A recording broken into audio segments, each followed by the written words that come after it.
Yo, what's up mga kaibigan? Nali na tayo magkwentuhan. So kahapon nga ay muling natanggap ng Golden State Warriors ang masakit na talo kontra sa Minnesota Timberwolves kung saan uminit ang ulo ng mga fans dahil sa extended minutes sa bench ng kanilang two-time MVP Stephen Curry. Sa game kahapon ay naglaro nga si Curry ng 30 minutes at nagtala siya ng 31 points and 4 rebounds. That is 2.7 minutes below sa kanyang average playing time ngayong season at 32.7 minutes per game. Nilabas si Steve Kerr si Curry ng 4:07 mark ng third quarter with the Warriors up by 4. Binalik niya si Stephen Curry sa 6 minutes and 54 second mark ng fourth quarter with the Warriors down by 8. Mahaba pa nga ang oras para humabol sa game ngunit nabaliktad na nga ang momentum at mahirap ito para sa Warriors na bawiin dahil sa home court nga ng Minnesota ginawa ang laro na ito.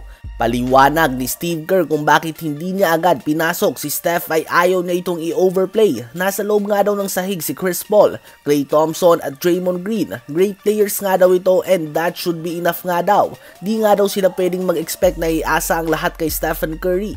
Matinding burden na nga daw ang binubuhat ito sa franchise ng Warriors for the last 15 years. Meron nga daw silang 5 games in 7 days sa road trip na ito. You can't expect him to play 35 minutes every game daw. Ang statement na ito ni Steve Kerr ay inulan lang nga ng batiko sa social media at bakit pa nga daw ito nabigyan ng panibagong kontrata. Hindi nga maintindihan ng mga fans kung bakit tinitipid pa ang minuto ni Curry ngayong bawat game ay mahalaga na at talagang must win. Habang si Steph naman ay ang pahayag niya nga dito ay kung kailangan nga daw ay handa siyang maglaro ng mas madaming minuto.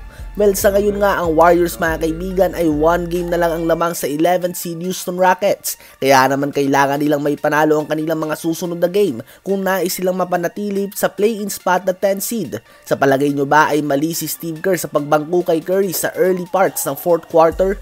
Habang Los Angeles Clippers naman ay nagkakalat nga lately, bagong All-Star break ay sila ang pinakamainit na team, winning 17 out of 19 games at iba't iba pang mga winning records ang ginagawa nila. Nagbumuka nga silang championship contender at lumalabas nga ang kanilang pagiging super team.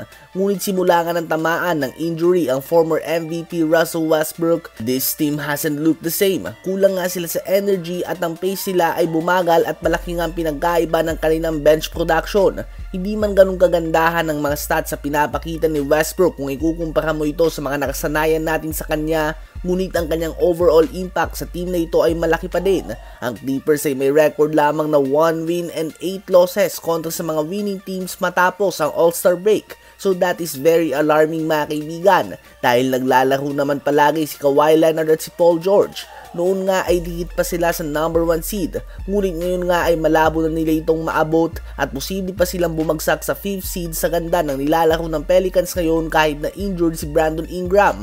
Ano ba ang masasabi nyo tungkol dito?